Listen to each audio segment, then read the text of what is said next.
റെയിൽപാളത്തിൽ മണ്ണിടിഞ്ഞ് വീണതിനെ തുടർന്ന് മണിക്കൂറുകളോളം സംസ്ഥാനത്ത് ട്രെയിനുകൾ വൈകി ഓടുന്നു എന്നുള്ള വാർത്തയാണ്. തൃശ്ശൂരിനും ഷൊർണൂരിനും ഇടയ്ക്ക് വള്ളത്തോൾ നഗറിനും വടക്കാഞ്ചേരിക്കുമിടയിലാണ് മണ്ണിടിഞ്ഞ് വീണത്. 6 മണിക്കൂറോളം ട്രെയിനുകൾ പിടിച്ചിടുന്ന സ്ഥിതിയിലേക്ക് കാര്യങ്ങൾ കടന്നു. മണ്ണിടിച്ചിൽ റെയിൽ ഗതാഗതം തന്നെ തടസ്സപ്പെടുന്ന രീതിയിലേക്ക് കാര്യങ്ങൾ കടന്നു. അല്പം മുൻപാണ് ഗതാഗതം പുനഃസ്ഥാപിക്കാനായത്. പൂർണ്ണമായും പുനഃസ്ഥാപിച്ചിട്ടുണ്ടോ എന്നുള്ള വിവരമാണ് ഈ സമയത്ത് വരുന്നത്. പ്രധാനപ്പെട്ട ട്രെയിനുകൾ, വന്ദേ ഭാരത് അടക്കമുള്ള ട്രെയിനുകൾ വൈകി ഓടുന്ന സ്ഥിതിയുണ്ട്. പ്രധാനമായിട്ട് Thiruvananthapuram Mumbai, Thiruvananthapuram Garib Rath, Nilambur Kottayam express, Kannur Ernakulam intercity express, Mangaluru central Thiruvananthapuram central express, Vivek express, ദിൽവർഗിൽ നിന്ന് കന്യാകുമാരിയിലേക്ക് വരുന്ന വിവേക് എക്സ്പ്രസ് എന്നീ പ്രധാനപ്പെട്ട ട്രെയിനുകൾ മണിക്കൂറുകൾ വൈകി ഓടുന്നു എന്ന റിപ്പോർട്ടാണ് വരുന്നത്. വലിയ ദുരിതത്തിലായിരുന്നു യാത്രക്കാർ. പല യാത്രക്കാരും പ്രതികരിച്ചത് ഭക്ഷണം പോലും കിട്ടാൻ കഴിയാത്ത രീതിയിൽ മണിക്കൂറുകൾ കുടുങ്ങിക്കിടക്കേണ്ട സ്ഥിതിയിലേക്ക് പോയി എന്നുള്ളതാണ്. ഞങ്ങളുടെ പ്രതിനിധി ആജ്ഞ രവീന്ദ്രനും വൈകി ഓടി അവിടെ മണിക്കൂറുകളോളം കുടുങ്ങിക്കിടന്ന ട്രെയിനകത്തുണ്ടായിരുന്നു. നിലമ്പൂർ കോട്ടയം എക്സ്പ്രസിനകത്തായിരുന്നു ആജ്ഞ ഉണ്ടായിരുന്നത്. അല്പം മുൻപാണ് ആ ട്രെയിൻ അടക്കം അവിടെ നിന്ന് പുറപ്പെട്ടത്. ആജ്ഞ നമുക്കൊപ്പം ചേരുന്നു. ആജ്ഞ, ഒരുപാട് മണിക്കൂറിന് ശേഷമാണ് ട്രെയിൻ ഗതാഗതം പുനഃസ്ഥാപിച്ചിരിക്കുന്നത്. എത്ര സമയമായി ട്രെയിൻ അവിടെ നിന്ന് എടുത്തിട്ട്? എത്ര നേരം പിടിച്ചു അവിടെ കുടുങ്ങിക്കിടക്കേണ്ടതായി വന്നു? അപർണ, ഒരു 5 മണിക്കൂറിനടുത്താണ് ട്രെയിൻ ഷൊർണൂരിൽ കുടുങ്ങിയത് എന്ന് വേണം പറയാൻ. അതായത് നിലമ്പൂർ കോട്ടയം എക്സ്പ്രസിന്റെ കാര്യമാണ് ഞാൻ പറയുന്നത്.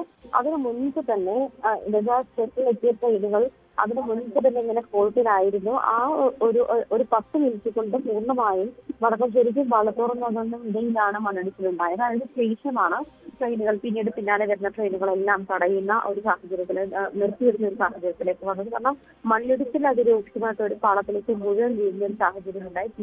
പിന്നാലെ എത്തിയത് ഈ നിലമ്പൂർ കോട്ടയം എക്സ്പ്രസിന് പിന്നാലെ എത്തിയ വന്ദേ ഭാരത് 1 മണിക്കൂറോളം സ്റ്റേഷനിൽ പിടിച്ചിട്ടു. അത് കഴിഞ്ഞ ശേഷം പാലരുവി എക്സ്പ്രസ്, മംഗലാപുരം എക്സ്പ്രസ്, അതുപോലെ കണ്ണൂർ എറണാകുളം ഇന്റർസിറ്റി, അതിന് പിന്നാലെ തന്നെ വിവേക് എക്സ്പ്രസ്, ഗരീബ് രഥ്, ഇതൊക്കെ ഓരോന്നായി കടത്തിവിട്ടുകൊണ്ടിരിക്കുന്ന സാഹചര്യമാകുന്ന അതേസമയം തന്നെ ഈ തെക്കോട്ടുള്ള ട്രെയിനുകൾ അല്ലാതെ വടക്കോട്ടും, അതായത് ഈ സ്റ്റേഷൻ കടന്നു വേണം, ഈ ഭാഗം കടന്നു വേണം ബാക്കിയുള്ള ട്രെയിനുകൾക്കൊക്കെ എത്താൻ. അതുകൊണ്ട് തന്നെ ഈ നമുക്കറിയാം 2 പാതകളാണ് ഉള്ളത്. അതിൽ ഒരു പാതയിലേക്ക് പൂർണ്ണമായും മണ്ണ് വീഴുന്നത്. അതുകൊണ്ട് ഒരു പാത ക്ലിയർ ചെയ്ത ശേഷം, അതായത് പാളത്തിനടിയിലുള്ള മണ്ണ് പോലും ഒലിച്ചു പോയിരുന്നു എന്നാണ് മനസ്സിലാക്കാൻ കഴിയുന്നത്. അത്ര അപകടകരമായ ഒരു സാഹചര്യത്തിലൂടെ റെയിൽവേക്ക് തൽക്കാലം ഗതാഗതം പൂർണ്ണമായും പുനഃസ്ഥാപിക്കാനായിട്ടില്ല. ഭാഗികമായി മാത്രം, അതായത് മണ്ണ് വീഴാത്ത ട്രാക്ക് ക്ലിയർ ചെയ്ത ശേഷം അതിലെ സുരക്ഷാ മാനദണ്ഡങ്ങൾ വിലയിരുത്തിയ ശേഷമാണ് ബാക്കിയുള്ള ട്രെയിനുകളൊക്കെ കടത്തിവിട്ടത്. ഓരോന്നും വളരെ വേഗത കുറച്ച് ഓരോ ട്രെയിനുകളായി കടത്തിവിട്ടുകൊണ്ടിരിക്കുകയാണ് എന്നാണ് മനസ്സിലാക്കുന്നത്. വന്ദേ ഭാരത് അടക്കമുള്ള ട്രെയിനുകൾ പോലും മണിക്കൂറുകൾ വൈകി ഓടുന്ന ഒരു സാഹചര്യത്തിലേക്ക് കടന്നിരുന്നു. 2 മണിക്കൂറോളം വന്ദേ ഭാരത് തന്നെ വൈകിയാണ് എത്തുക തലസ്ഥാനത്ത് തിരുവനന്തപുരത്ത് എന്നുള്ള വിവരമൊക്കെയാണ് വരുന്നത്. സ്വാഭാവികമായിട്ടും മഴക്കാലമാണ്, ഇനിയും വൈകാനുള്ള സാധ്യതയുണ്ട്. ഇത്രയും മണിക്കൂർ വള്ളത്തോൾ നഗറിനിടയ്ക്കും വടക്കാഞ്ചേരിക്കും ഇടയിൽ കുടുങ്ങിക്കിടക്കുമ്പോൾ സ്വാഭാവികമായിട്ടും യാത്ര ചെയ്യുന്ന യാത്രക്കാരിൽ സ്ത്രീകളും കൊച്ചുകുട്ടികളും ഒക്കെ അടക്കമുള്ളവർ ഭക്ഷണം പോലും ഇല്ലാതെ ബുദ്ധിമുട്ടി എന്നുള്ള പരാതികളൊക്കെ വന്നിരുന്നു. ഏത് തരത്തിലായിരുന്നു യാത്രക്കാർ വലിയൊരു ദുരിതത്തിലായത് അത്രയും മണിക്കൂർ? ഷൊർണൂരിൽ നിർത്തിയിട്ട് ട്രെയിനുകൾക്ക് ആ പ്രശ്നം ഉണ്ടായിരുന്നില്ല. അത് സാധാരണ കുറച്ചുകൂടെ മുന്നോട്ട് വന്ന ശേഷം വള്ളത്തോൾ നഗറിൽ കുറെ നേരം ട്രെയിനുകൾ പിടിച്ചിട്ടിരുന്നു. ആ സമയത്ത് പറഞ്ഞതുപോലെ ഭക്ഷണം കിട്ടാതെ, അല്ലെങ്കിൽ പ്രത്യേകിച്ച് ഷോപ്പുകളൊന്നും ഇല്ലാത്ത ഒരു സ്റ്റേഷൻ ആയതുകൊണ്ടാണ് ബുദ്ധിമുട്ട് അനുഭവിക്കുന്നത്. അതേസമയം നിരന്തരം യാത്രക്കാരത് ഓഫീസിൽ പോകുന്നവരുൾപ്പെടെ നിരന്തരം യാത്ര ചെയ്യുന്ന ട്രെയിനാണ്. അവരുൾപ്പെടെ പലരും വീട്ടിലെത്തിയിട്ടില്ല. ആ ഒരു സാഹചര്യം കൊണ്ട് പലരും ഈ പറഞ്ഞതുപോലെ ഈ പ്രത്യേകിച്ച് ഈ നിലമ്പൂർ കോട്ടയം പാസഞ്ചറിൽ കൂടുതലും ആളുകൾ എറണാകുളത്തേക്ക് അങ്ങനെയുള്ള പലരും, ഒരുപാട് പേരും സംസ്ഥാനത്തിൽ തന്നെയാണ്. അതായത് വലിയ ബുദ്ധിമുട്ടുണ്ടാക്കുന്ന പലരും ഈ നിരന്തരം, അതായത് ഡെയിലി യാത്ര ചെയ്യുന്ന ആളുകളാണ്. അപ്പൊ അത്ര ആളുകൾക്കും അത് പ്രശ്നമായിട്ടുണ്ട്. ഈ പറഞ്ഞ പോലെ ഭക്ഷണം കിട്ടാത്ത അവസ്ഥയുണ്ട്. ഭക്ഷണം കിട്ടാത്ത അവസ്ഥ ഉണ്ടായത് സ്വന്തം ജസ്റ്റ് നിർത്തിയിട്ടുണ്ട്. കാരണം അവിടെ നിരവധി ഷോപ്പുകളുണ്ട്. അതേസമയം ഈ വള്ളത്തോൾ നഗരത്തിലേക്ക് മാറ്റി വീണ്ടും തിരിച്ചിടേണ്ടി വന്നു. അതും ഏതാണ്ട് 1 മണിക്കൂറോളം ചെയ്തു. അതായത് ഷൊർണൂരിൽ ട്രെയിൻ എടുത്ത് അനൗൺസ് ചെയ്ത ശേഷം ട്രെയിൻ എടുത്ത്. ഓക്കെ, ഞാൻ ഒന്ന് തുടരുക. ഞാനിപ്പോൾ തിരികെ എത്താം. ഞാൻ ഇപ്പോൾ നമുക്ക് മറ്റൊരു യാത്രക്കാരൻ കൂടി മുംബൈ തിരുവനന്തപുരം നോർത്ത് ഗരീബ് രഥ് എക്സ്പ്രസിൽ നിന്ന് ബിനോയ് എന്നൊരു യാത്രക്കാരൻ കൂടി നമുക്കൊപ്പം ചേരുന്നു. ബിനോയ്, എത്ര മണിക്കൂറാണ് നിങ്ങൾക്ക് കുടുങ്ങിക്കിടക്കേണ്ടതായി വന്നത് ഈ മണ്ണിടിച്ചിൽ കാരണം? ഒരുപാട് മണിക്കൂർ കഴിഞ്ഞ ശേഷമാണോ ട്രെയിൻ പുറപ്പെട്ടോ? 5 മണിക്കൂറാണ് നമുക്ക് അവിടെ കുടുങ്ങിക്കിടക്കേണ്ടി വന്നത്. പക്ഷെ അതിനു മുമ്പ് വന്ന ഒരു 3 ട്രെയിൻ അവര് വേറെ ട്രാക്കിൽ പോയിരുന്നു. വന്ദേ ഭാരതം കടത്തി വിട്ടായിരുന്നു, എല്ലാം കടത്തി വിട്ടായിരുന്നു. നമുക്കൊരു കമ്മ്യൂണിക്കേഷൻ ഇല്ലാതെ തന്നെയാണ് ഇതിന്റെ അത് പറ്റിയ മിസ്റ്റേക്ക്. കാരണം എന്താ വെച്ച് കഴിഞ്ഞാൽ ഇപ്പോ ശരിയാവും, ഒരു അരമണിക്കൂർ കൊണ്ട് ശരിയാവും, അല്ലെങ്കിൽ 1 മണിക്കൂർ.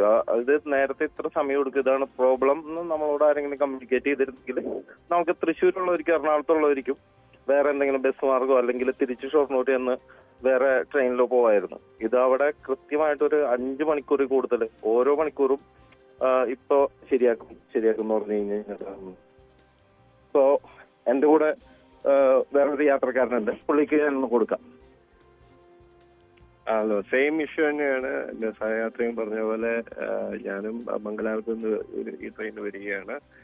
അപ്പം ഇത് വന്നിട്ട് ഞങ്ങൾ ചോദിച്ചു എന്താ ഇത്ര താമസിക്കുന്നതെന്ന് ചോദിച്ചപ്പോഴത്തേക്ക് 1 മണിക്കൂർ കഴിയുമ്പോൾ ചെറിയാവും എന്നൊക്കെ പറഞ്ഞു. പിന്നെ കഴിയുമ്പോൾ ഇത് 2 ഇതേ സെയിം പ്രോബ്ലം തന്നെയായിരുന്നു അവർ നേരത്തെ പറഞ്ഞിരുന്നെങ്കിൽ. ഇതിനിടയ്ക്ക് ഒരു ടുട്ടിക്കോളിന് വേറൊരു ട്രെയിൻ വന്നിരുന്നു, അത് അവിടുത്തെ കയറി പോകാനായിട്ടുള്ള ഓപ്ഷനും ഞങ്ങൾക്ക് തന്നില്ല. പിന്നെ ഒരു ചെറിയ ഐ തിങ്ക് മിസ്കമ്മ്യൂണിക്കേഷൻ ആയിരുന്നു മെയിൻ ആയിട്ടുള്ള പ്രോബ്ലം. കറക്റ്റ് ആയിട്ട് കമ്മ്യൂണിക്കേറ്റ് ചെയ്യുന്നില്ല, അതുകൊണ്ട് ഈ യാത്രക്കാർക്ക് നല്ല പ്രോബ്ലം ഉണ്ടായി. ഭക്ഷണം കഴിക്കാൻ പോലും പറ്റാത്തൊരു ബുദ്ധിമുട്ടൊക്കെ വന്നു എന്നുള്ള പരാതി കൂടെ അങ്ങനെയൊക്കെ നിങ്ങൾക്ക് തോന്നിയോ ഇത്രയും മണിക്കൂറൊക്കെ?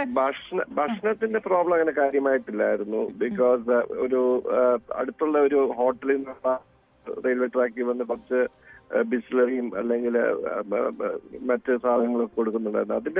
അതിൻ്റെതായിട്ടുള്ള മെയിനായിട്ട് ഇവിടെ ഈ ട്രെയിനകത്ത് 5 മണിക്കൂറോളം ഇരുന്ന് പോകാന്ന് പറഞ്ഞൊരു കഷ്ടപ്പെട്ട അതായിരുന്നു. ഹലോ. ഓക്കെ, തീർച്ചയായിട്ടും. ഏതായാലും ട്രെയിൻ വീണ്ടും പുറപ്പെട്ടിരിക്കുന്നു എന്ന് പറഞ്ഞതിൽ നമ്മുടെ യാത്രക്കാരാണ് പ്രതികരിച്ചത്. ഇപ്പോൾ സംസാരിച്ചത് തിരുവനന്തപുരം ഗരീബ് രഥിലെ യാത്രക്കാർ കൂടിയായിരുന്നു. ഒരു കൃത്യമായിട്ട് യാത്രക്കാരെ കാര്യങ്ങൾ ധരിപ്പിച്ചില്ല. അതുകൊണ്ട് തന്നെ തൊട്ടടുത്ത് ഷൊർണൂരും തൃശ്ശൂരിനും ഇടയിലാണ് മണ്ണിടിഞ്ഞത്. തൃശ്ശൂരും എറണാകുളത്തേക്കും ഉള്ള യാത്രക്കാർക്ക് പോലും ഒരുപക്ഷെ മറ്റേതെങ്കിലും ഗതാഗത സൗകര്യത്തെ ആശ്രയിക്കാൻ കഴിയുമായിരുന്നു. അത്തരം ഒരു കമ്മ്യൂണിക്കേഷൻ ഉണ്ടായിട്ടില്ല എന്നുള്ളൊരു പരാതി കൂടി യാത്രക്കാരുടെ ഭാഗത്തുനിന്നുണ്ട്. ഒപ്പം ഞങ്ങളുടെ പ്രതിനിധി ആജ്ഞ രവീന്ദ്രനും ഉണ്ടായിരുന്നു ആ യാത്ര ചെയ്യാൻ. ഏതായാലും ഗതാഗതം പുനഃസ്ഥാപിച്ചിരിക്കുന്നു എന്ന വിവരമാണ്. അപ്പോഴും മണിക്കൂറുകൾ വൈകിയാണ് ട്രെയിനുകൾ ലക്ഷ്യസ്ഥാനത്ത് എത്തുക.